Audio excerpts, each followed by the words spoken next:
Hello, everyone, and welcome to this fabulous special event we have here for Project Kin with our special guest, Rhonda Lauritsen, for the Curious Call of Ancestral Places. Rhonda and I go back several years now, as she was such a fabulous supporter to my previous startup, Honga, that brought us in a focus all about stories. And with Project Kin, we've continued to kind of do that, looking at ways to share storytelling in whatever form can possibly be done. And that's what we call projects.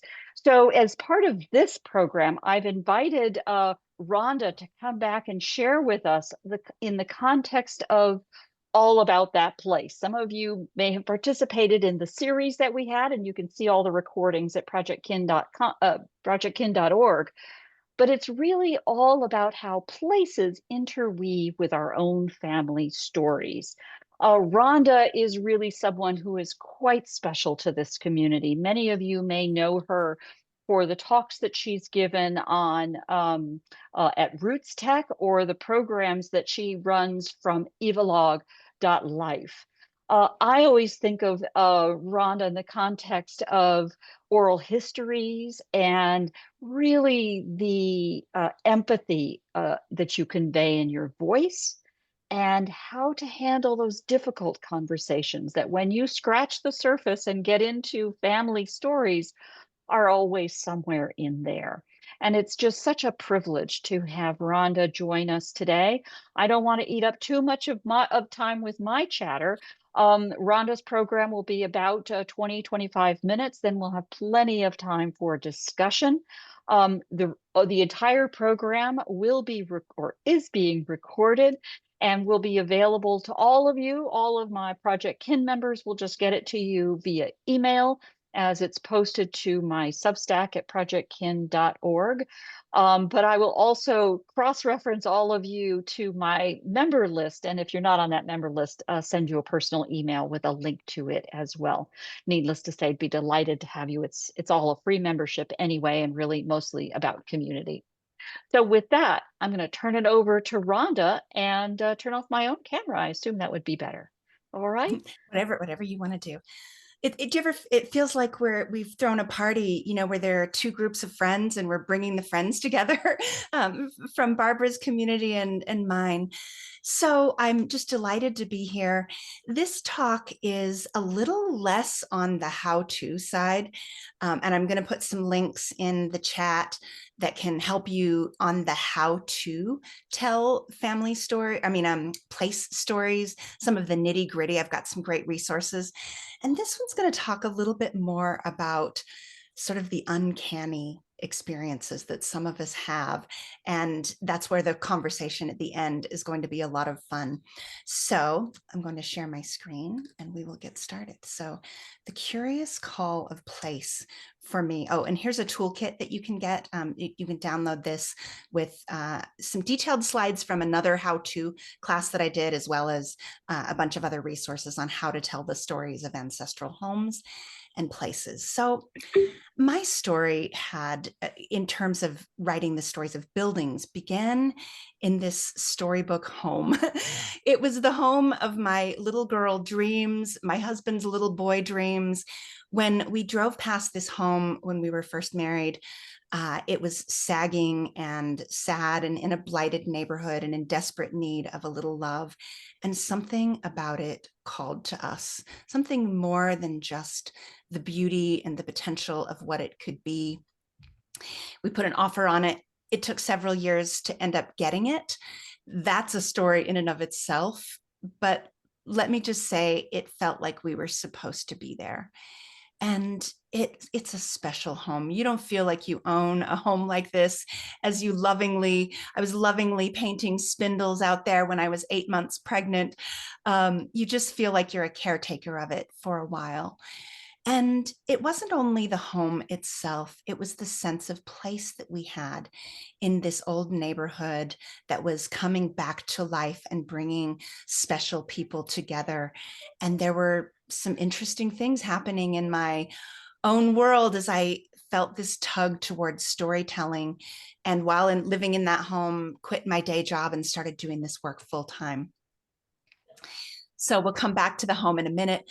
But around this same time, while we were living there, I got a call from my brother, and he had been on a trip to Toronto, Canada, where he frequently went. He went for years, decades. That was his sales territory. And while in Toronto, he tracked down where one of our ancestral lines moved. They were loyalists and moved up to Canada. And my brother had been on a quest to visit as many ancestral burial places and cemeteries as possible of all lines. So he tracked this down where one of our ancestors was the founder of this community. And he tracked down the church. And when he found the address, his jaw dropped because it was on the very block where he had been staying for years. The very hotel where he always stayed was land that our ancestor plowed. What are the odds of that, right? Of all the places in Canada. And that was one of my first data points of this is interesting. And a few years later, I heard Cece Moore give the keynote talk at Roots Tech, and she mentioned all of the interesting experiences that she and her clients have had about showing up in the places of our ancestors and learning, oh my gosh, they lived here, and feeling that pinprickly, the hairs raising on your arm, like what is going on here? It feels like there's something. Now, as a thinking person, there are multiple explanations for this, right? One of which is just coincidence. And the fact that as humans, we are storytelling animals. And whatever happens, we're going to make up a story about it, right? We are going to make meaning, whether there's meaning or not, because it's just how we're wired. And in my book, that is a-okay. That's who we are. And it's why we're here, right? We're storytellers, and we want to bring the stories of our ancestors to life. But I do recognize sometimes a coincidence is just a coincidence. And yet, there's certain things I like to believe, and I'll tell you more about that as we go on. So the next coincidence happened. I was living in this home and had gotten to know an architect who lived around the corner, one of these special people that this neighborhood was bringing this entrepreneurial sort of revival in this old neighborhood. So Chalet Larson is an architect, and we got to know each other as kind of friends in the neighborhood. And she called me one day and knew what I was doing for a living now. And she said, I do these National Register nominations, and my historian has just retired. And I got a call from Central Utah asking if we would do a nomination, and I need somebody to work with me. Would you be interested? And I thought, well, that sounds like fun. Too dumb and hungry in my business to know better. And I said, sure, let's do it. Well, it turned out that it was in the town of Ephraim, Utah. And I knew kind of that I had some roots in that general area. My grandmother had been born one town over, moved when she was a baby, but I kind of knew we had some roots. So before we had the meeting, I did some research and found, oh, I actually have quite a few roots down there. So I put that on the shelf. We had the meeting, and in the meeting, Chalet told the executive director who owned this, or who their nonprofit arts center, it was Granary Arts, housed in this building. Anyway, Chalet told Amy, the director, well, I have roots in Ephraim as well. My third or fourth great grandfather, I forget, is C.C.A. Christensen. He was the famous Mormon contemporaneous painter who painted so many of the famous paintings that many of us who have Mormon pioneer ancestors will recognize. And Amy said, oh yeah, we've heard of him. His cabin is on our property. So this is a picture here of Chalet and I on our first site visit. This is about 3 hours from where we live. Drove down to Ephraim. And meanwhile, I had been doing a little more research and learned that my ancestor, turns out, was the very first white settler in Ephraim, the same town.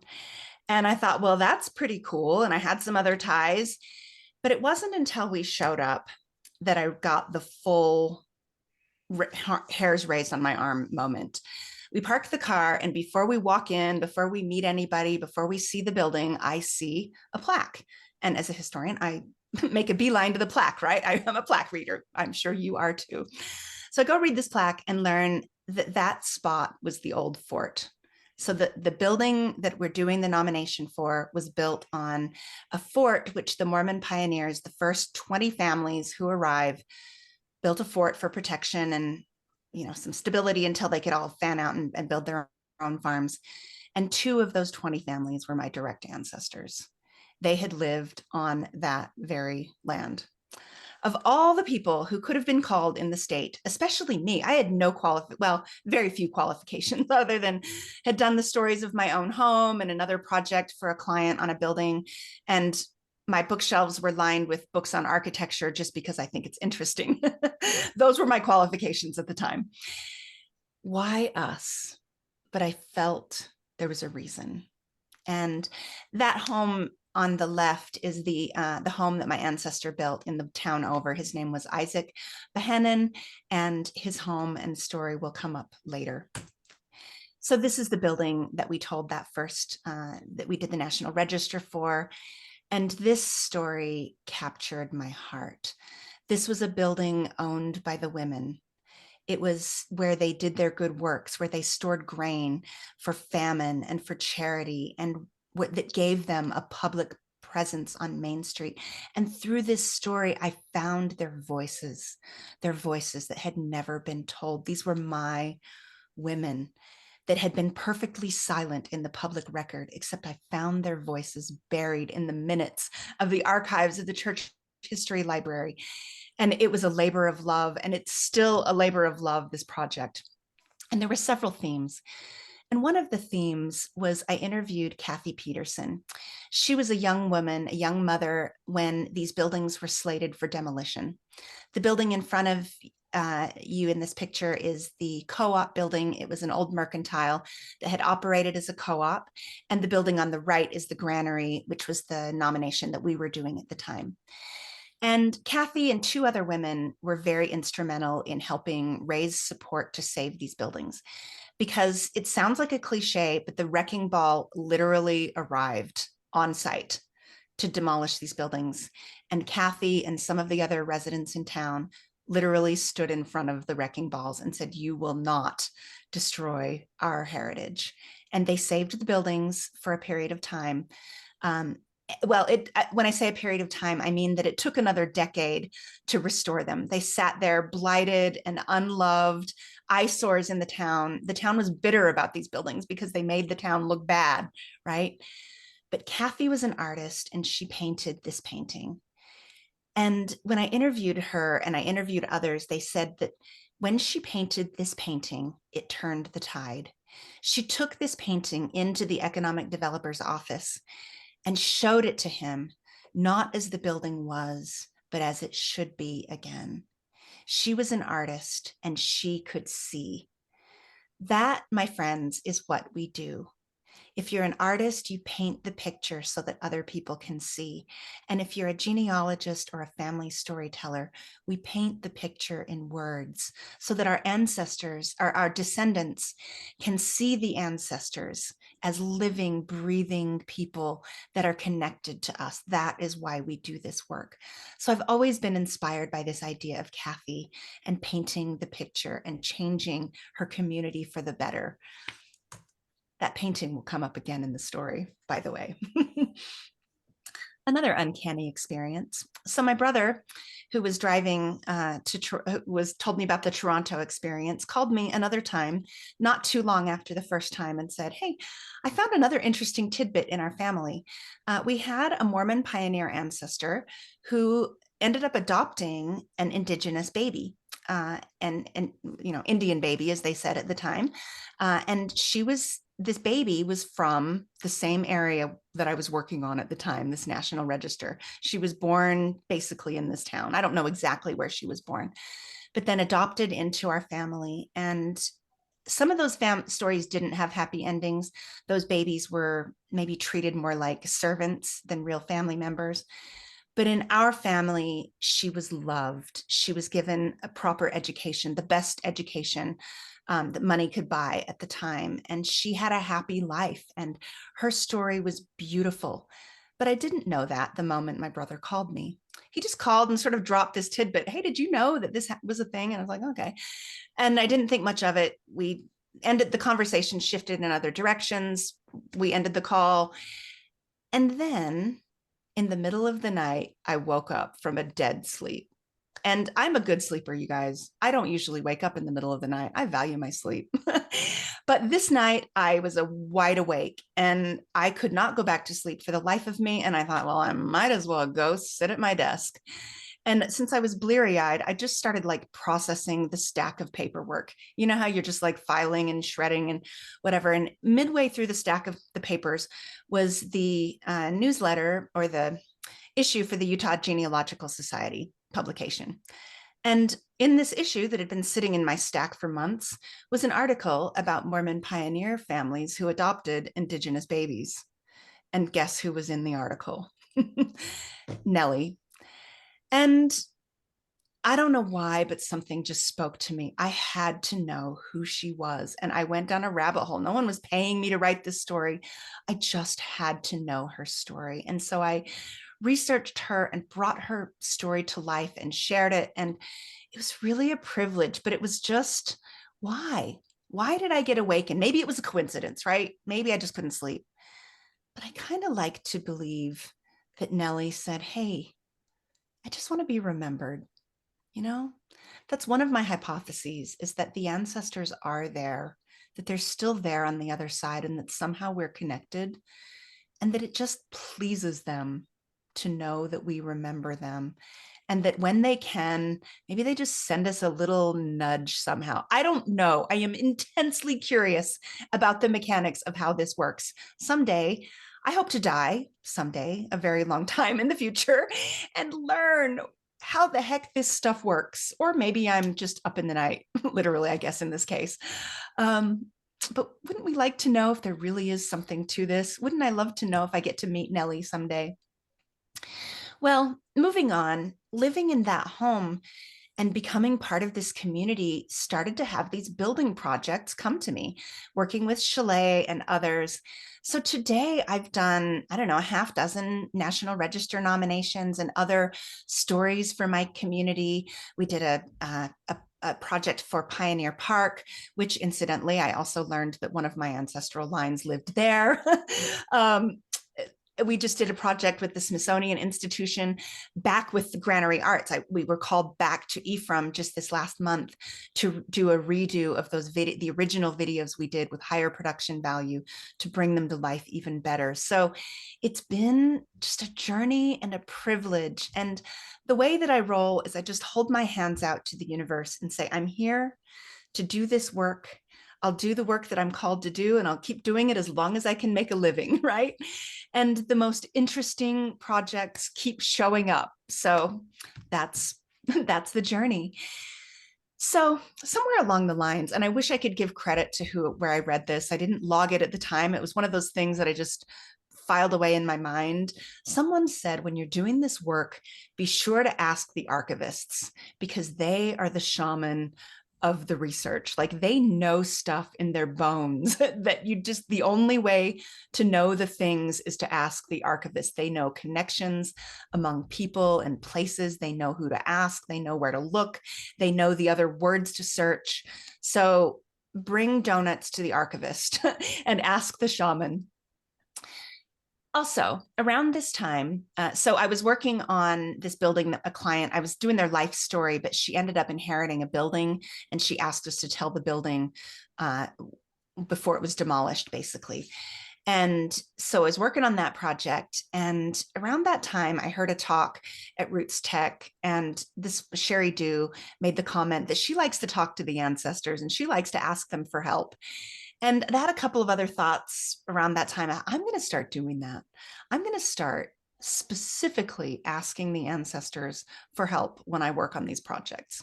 So I'm doing this Stockyards project, and I literally, this is how it goes. I'm talking to the ancestors and I say, hey, guys, I'm working on a project.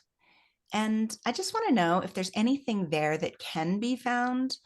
I would like to honor you, and I would like to do the best job possible with this. So if you could give me any help finding anything, I sure would appreciate it. If you're out there, throw me a bone. Amen.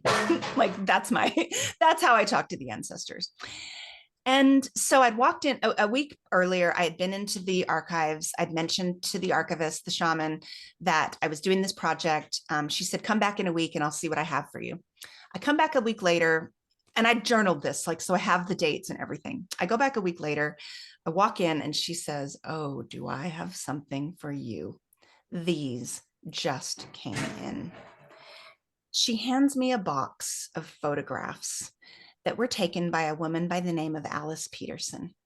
And Alice never married, she never had children, but Alice was a shutterbug and she worked in the stockyards. And she walked around with her little camera in the middle of the 50s, taking pictures of the buildings, not the facades, not the big, beautiful, like pictures that you used to seeing. She took pictures of the mundane stuff, the stuff nobody takes pictures of. I mean, I have goosebumps right now just thinking about it. And do you know where they found these pictures? They were in, after she passed away, the executor of her estate was also her landlord and neighbor. And he was cleaning things out and found behind the fireplace, there was like a false wall or a fan or something. You always find the good stuff behind the false walls, you guys. We found good stuff in our house behind the false walls. That's where the stuff gets preserved. Well, he pulled out this box of photographs and he'd had these for a year and didn't know what to do with them, and just happened to get inspired to donate them to the university the very week I asked for 2 people for help. Coincidence? Yeah, could be. Could be. Now, I also have to say, careful what you ask for, because sometimes, more often than not, I get such a deluge. I wonder, why did I ask? Because I cannot process all the stuff you have given me. It's happened more than once. With the Granary project, I had someone down there say, "Oh, I've been waiting for you." Not you specifically, but someone to ask for this history. And so Granary Arts invited me to come down as a fellow to digitize the history. And it turned out to be 6 giant tubs of stuff. It took me and an intern 3 days to process the materials. But what a treasure. This was another example. We were working on the Kirk Hotel and I had finished my National Register nomination. I'd done the write-up. I was ready to hit send that morning. I had said my little prayer conversation a few days earlier. And then I get an email the day I'm going to submit it. And he says, "Hey, I have a whole bunch of articles for you." I had researched another database of articles. So I had researched like newspapers.com. I didn't realize at the time, because I was too young and new in my experience, to realize there are multiple databases of newspaper archives. You need to fish in all the ponds. Well, he had fished in the other pond and sent me like 50 articles. So I did not send the nomination that day. I paused, tagged everything, went through it, rewrote it, added all the good stuff that he had sent me, and thanked the ancestors for their help. So there you go. So not all of the stories that I've done relate to the church women. We did the story of Electric Alley, the famous brothels in my town. So one of the things about telling stories of places is that it gives a community a sense of what's cool about living here. And we're from this is a railroad town, a junction town, like kind of an industrial area. So we're kind of gritty. And this was a wild place back in the Prohibition era, turn of the century. I mean, it was wild. And there were these whole cribs of brothels, and there was a big parlor house for the fancy stuff and the little cribs. And anyway, we got hired to do the story of that. And so we went from the church women to this article. The shame of Ogden is here depicted. How Belle London conducts houses of prostitution in Junction City. She wields great political power. Electric Alley, home of some of the most depraved women alive. I mean, that's pretty great, right? So that's part of what makes my town cool. And later, we were hired to do, after I did the brothel project and learned, by the way, Belle London, AKA Dora Topham was her name. She was one of the most amazing businesswomen in Utah of the day. I mean, she was a businesswoman. Not only did she run the brothels in Ogden, but she was hired by Brigham Young, the president of the Church of Jesus Christ of Latter-day Saints, to go to Salt Lake City and create a contained brothel area in Salt Lake City, because you're going to have it in a Western town. You might as well have it run by someone who keeps it clean and does a good job with it. So that's Belle London for you, until the federal government kicked her out of town and she ended up dying in San Francisco. Well, we knew some of that story, but what we didn't know was where she was buried, or should have been buried. We ended up doing a National Register nomination for this whole cemetery. We got the whole district on as a National Historic District. And while we were walking around one day, we found the Topham headstone where her husband was buried. Thomas Topham was buried before she was, but do you see on the left how her headstone is blank? Because they ran her out of town and she was buried in San Francisco. So she's not buried here.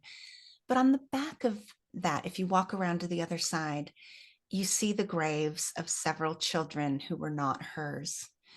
She would, if some of her girls had babies and died in childbirth or died as infants, she would pay to have them buried on her very own burial plot.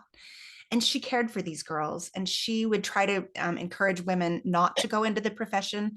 But if they did, she took better care of them than other people did. She watched out for them, and she even paid to bury their babies.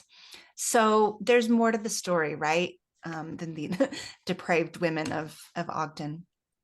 So coming back to this Granary project, I want to give a shout out to the scholars, the people who provide us with the historical context and so much of the intense research.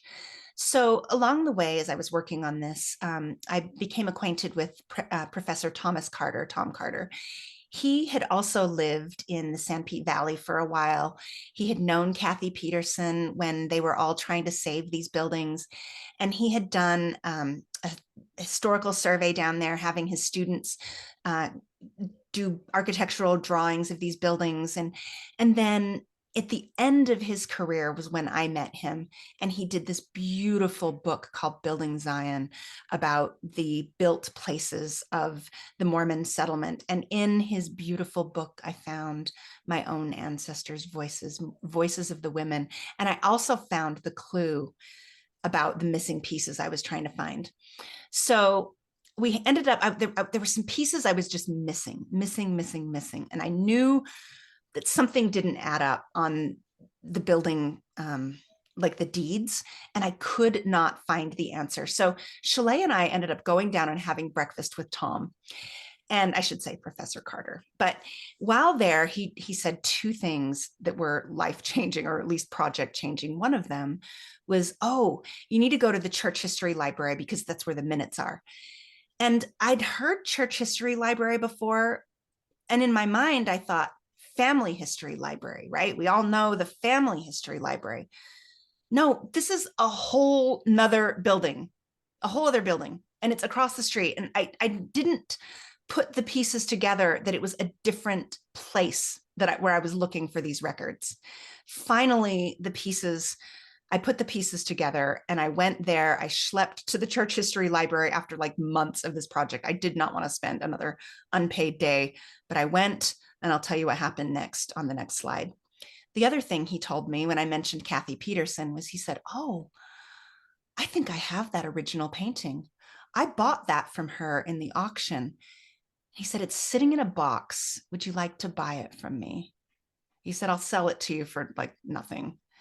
And I just said, it would mean the world to me. So we went down I did the keynote at the Scandinavian Festival that year, and he brought that painting and presented it to me. And so I still have it in my home today, and I cherish it. So the next thing, there's missing pieces. So I'm down at the church history library. Finally, I find the missing pieces, like including an entire book that had already been written. I'd been researching for months, and nobody knew or told me that there was this book already compiled of exactly what I needed. What? There it was in the archives. And in the back of the book were all of the deeds to the property, exactly what I needed. It solved the missing piece. I understood what had happened now, and it was amazing. But meanwhile, the plot thickens. I'm just scrolling through microfilm. Anybody ever do that? You're just like scroll, see if there's anything interesting there. And I happen to see an architectural drawing of my ancestors' home. This one that I told you about, Isaac Behennen, Tom Carter's students had done an architectural drawing of my ancestors' home. And I just was floored to see this picture in front of me at random. I mean, it wasn't totally random, like I knew my ancestor was from there, but how cool is that? But it gets cooler. The guy next to me, we're just working away, not talking, and he goes, "Hey, so what are you working on?" And I said, "Oh, I'm telling the story of the Ephraim Relief Society, Granary." And he goes, "Oh, yeah, I've heard of it. I'm working on CCA Christensen." What? The painter? He was working on a story for Pioneer magazine about the lost scrolls, and the two of us, the cabin and the like, you can't make this stuff up. So there you go. So one more note, and that is that I have since learned that the ancestors who lived on that land, you always think of like the patriarch, right? Isaac Behennen lived on that land. Isaac and Reddick lived on that land. But what about the women? What about the mothers? My story was one of the mothers. And it turns out that I had been tracking the mother's line far longer than I realized. I've lived, so going back to to a time when I was 16 years old, I will be super brief here because this is a long, crazy story, but I'll be brief. But I feel like I had been called to find my first mother, my direct matrilineal line, mother to mother to mother to mother, to my 10th great grandmother, the first mother in this country, back to Massachusetts, where I learned just a couple of years ago that that first mother was actually hanged as a witch in Salem. What? How did none of us know this? The trauma was just buried. It had been erased from the history. But it was two of those mothers actually in that line who had lived in Ephraim in the old fort. One of the mothers then, well, first, before she lived in Ephraim, she lived in the old fort in Salt Lake City, Pioneer Park. Remember, I told you I got called to that project. Then the next place she lived was Ephraim. Then the next place that one of the mothers lived was Ogden, which is where I live now. The next place the mothers lived was where my mother lived, like all the way back. Anyway, so here's Witch Hollow Farm, where I got to visit for the first time a year ago, where all of that trauma happened. And it was really something to stand on that land where the first mother had been. So what is it? What is it? Coincidence? Or is it potentially DNA memory? The field of epigenetics is starting to get really interesting. People are starting to study this, and there's one study in particular that has fascinating implications. They researched Civil War veterans who had been held as prisoners of war, so deeply traumatic in the terrible time of the Civil War. And they tracked what happened with the people, the subsequent generations, and found the markers of trauma in the sons of those Civil War veterans, not in the daughters, but in the sons. And they factored out all kinds of other explanations, including, maybe they came back broken and maybe PTSD made them terrible fathers or something. And, and that certainly happens, of course, but they factored out the fact that some of the children were born before they were imprisoned and some were born after. And the trauma showed up in the ones that were born after, but not in the ones that were born before. So that study has spawned others, including training dogs to be on edge when they smell the smell of cherry blossoms. Now, one would normally think cherry blossoms, spring, happy, right? So they trained these dogs in a Pavlovian sort of response to be skittish and nervous, whatever, to have a response that's negative to the smell of cherry blossoms. And the puppies of those dogs have the same response, even though they never had the negative experience. They're seeing similar studies with rats and other studies that, maybe have been smaller in scale and that are criticized. So we don't know yet, but the implications are starting to be very interesting. Another question that some people have that maybe deal in more of the psychic realms is there some sort of like quantum physics imprint on the land itself? Some people believe that physical objects carry an imprint. Possible. I mean, I don't know. Maybe. I don't know. I'm not look, guys, quantum physics is above my pay grade. I didn't become a writer because I'm good at math. So, someone else is going to have to figure that out. But seems, I don't know. Or like my own personal favorite is just the ancestors like it when we remember them. Also, it could be confirmation bias, right? Like we're seeing what we're looking for. Okay. What do you think? Have you ever had an experience? Let's talk about this. I want to hear your thoughts. Ooh. I know, woo-woo, right? You can tell me I am totally full of it. And that would be okay, because as a thinking person, sometimes I imagine that maybe I'm full of it too.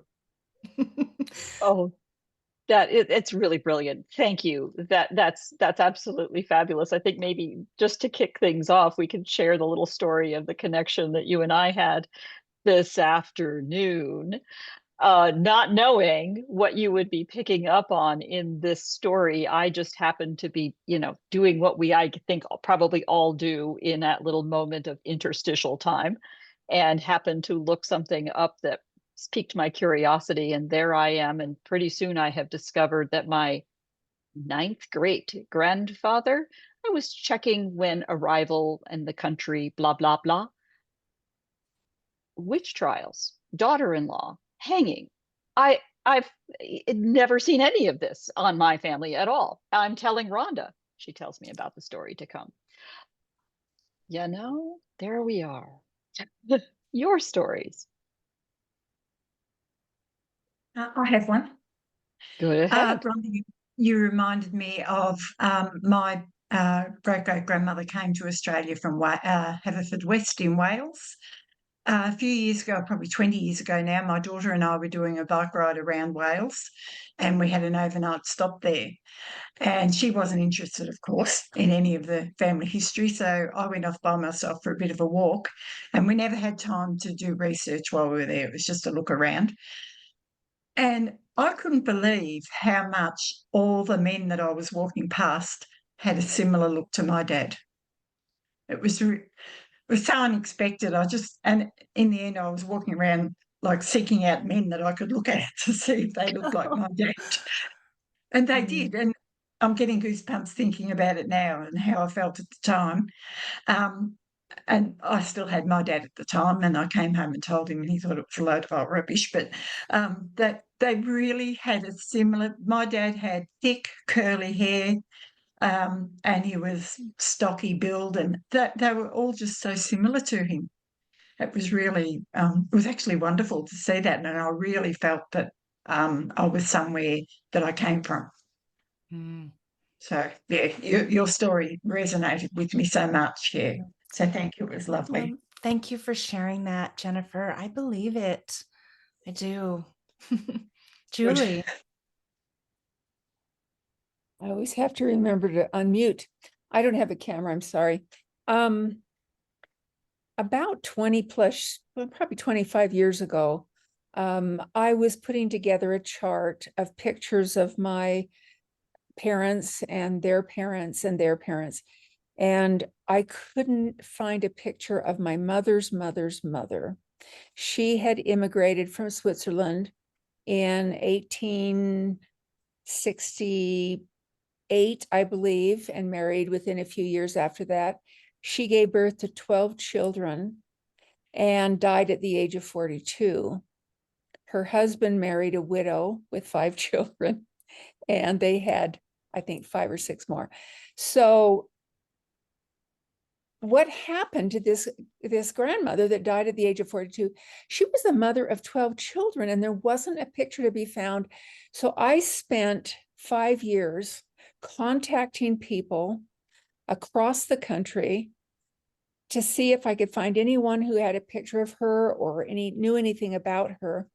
And in that time, I connected with dozens of cousins and second cousins. It was quite a remarkable journey for me in gathering all kinds of other information about the family. I finally did get group sheet, a family group sheet that had been Xeroxed with pictures. And so I could see where my great-grandmother, there was obviously a picture of her, but it was just a splotchy Xerox copy. I couldn't really see what she looked like. So that was my picture of my great-grandmother. And like I say, 5 years later, I was in my basement with my teenage daughter looking through some boxes. I don't remember what we were looking for, but we were digging through some boxes. And I was certain that I had gotten rid of my old childhood diaries and you know, the kinds of things that really weren't very interesting. So I opened this box and these diaries were in there. And I said to her, oh, I thought I threw these out a long time ago. So I was just kind of flipping through them. And there was an envelope that was being used as a page marker. And it was addressed to my grandfather. And now this would be my mother's father. So, you know, it was mother was the line that I was looking for. But it was addressed to him, and his address, and it was a 3-cent stamp on it. And it was dated 1940 something. And there was nothing in it. And I kind of looked at it and shook it around. There was something there. I pulled out this little square, and it was a picture of a woman. I didn't recognize her at all. I took it upstairs and set it next to my computer. And months later, I was looking at this blotchy image that I'd gotten off of a Xerox sheet that I had on my computer. And I looked down, and then I looked back up, and I looked down, I looked back up. And I recognized the clothing, and I recognized the hair. And I had spent 5 years looking for this picture. And not only do I feel connected to her, and I always will, but I think of what I accomplished in 5 years of family history and family stories, talking to people that I had never heard of in order to try to find a picture of her. The path, the journey that I took to find her was incredible for the rest of my life, will be for the rest of my life, in accumulating stories and talking to other members of the family that I don't actually know, but you know, I know their names.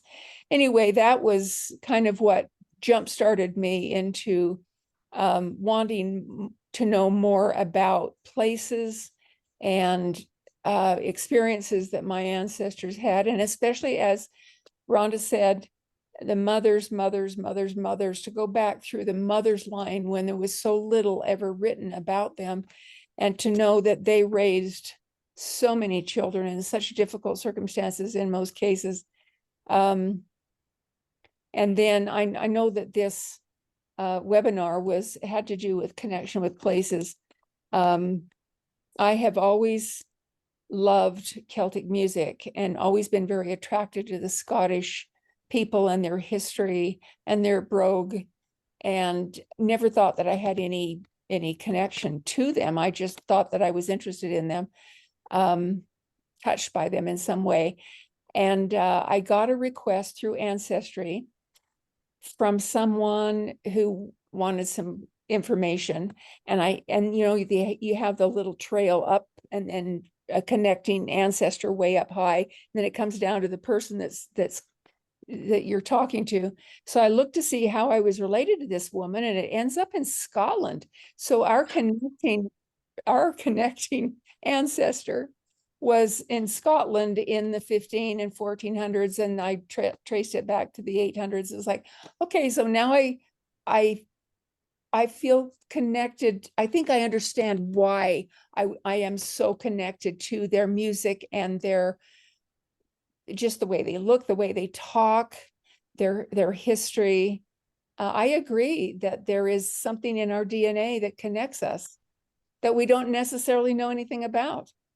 Yeah. Oh, I feel like that was just a mic drop moment. Like, what more could I say? There is one PS I will say, that, Julie, I've also received what I felt was a love letter mailed to the future in an envelope like that I didn't know existed, and that I somehow just felt was mailed to me to arrive at the exact moment I needed it. Yes. Well, Barbara, I'll let you lead the discussion. Well, it's hard to recover from that. That's beautiful. Lori, did you have something you wanted to share as well? No. Okay. Are Sarah, anyone else have some stories they want to share with that? Well, Go ahead. in doing the genealogy, I've always known I've been a mix of different cultures, Dutch, English, French, German, but I always identified with the Dutch. Now, my grandfather was born in Holland, but he came here when he was 3. And when his family came here, they all wanted to be Americans and they didn't carry over any real food specialties or cultural habits. But I was always fascinated by the Dutch connection. So they had first settled up in Holland, Michigan, Grand Rapids area. We went and took a trip up there trying to find a family homestead. And in Holland, Michigan, there's like an amusement park and a working windmill and all that. I saw that working windmill and I just started crying. And my husband goes, "What's the matter?" I said, "I don't know. It's just, it feels like home." And I had such a visceral reaction to that windmill. And I thought, it's got to be the Dutch, you know? So it's funny because ever since I was a child, I thought of myself as Dutch, not any of the other nationalities. Something, right? Something Yeah. speaking to your soul that we just logically we just don't know. But maybe No. someday you will, even in this life, maybe you will, or maybe the next, who knows? Yeah. Go ahead, Lori. Now, can you hear me? Yep. Go Okay. ahead. I think about universal mind a lot in what the conversation is here. And one of the things that I've done in my own family is we started talking about, I set out Oops. always talk about. And we didn't know, we had my great grandfather had 11 brothers and sisters. By my grandparents' generation, nobody knew that they thought they were the only ones. So when I started doing genealogy, I was reaching out to people that had never heard that there were others of the same family anywhere. So it's not like people had been connected since, 1890 or something. I started talking to people, and one of the things that we always said in our family was, when you kind of swallow your spit funny, it's a word called Verschluck in German. And I didn't know where that word came from, but my grandparents had always said it, and my mom and dad said it, and I say it, and my daughter says it, and my grandchildren say it. So just for curiosity, I started talking to these third and fourth cousins that nobody had ever known each other. And I'm like, what do you call it when you swallow your spit wrong and you kind of choke? And every one of them said Verschluck. Every single one of them. I said, where did that word come from? And they're like, no idea, but we've always said that word. And most of them hadn't even recognized that it was a German word or that they were German, but we all say the same word. And what an odd word to all say. How often do you swallow your spit wrong and have to have a word for it? And then to have, 9 family lines all say the same word. That is fascinating. Isn't it? Right? That's not a word I know. I mean, it's a great word. Yeah. It's one of those things. Why didn't I know that word? But absolutely, that is. And I've got German speaking friends that, when I started thinking about this whole concept, I would say, like, do you know that word? And they're like, yeah, my family's from Bavaria. That's not where, and we were West Prussian. And they were like, no, that's not one of it. So it's a very small, localized word that they all used in Germany, came to the United States. The family separated, went from Virginia to California in one generation, lost complete touch with each other, and we all say the same word. Wow. It's cool. You know, these are the kinds of things, Rhonda, you've just so inspired me to the questions to ask, the feelings to respect, the places to explore, and take the time and feel the feels, you know, and respect them. That I have an irrational fear of thunder and lightning that I thought everybody felt, and apparently not. No fear of heights. But each of those kinds of things, you have to take the time and respect. And some of our narrative mind wants to go in and understand exactly why. But sometimes you got to back off and feel the feels. And what a wonderful, wonderful program. I can't thank you enough. All of you, I'm going to end the recording here. All of you here for this program are welcome to stay if you'd like. We'll end the program so that I will have a crisp 1 hour program to share via video. And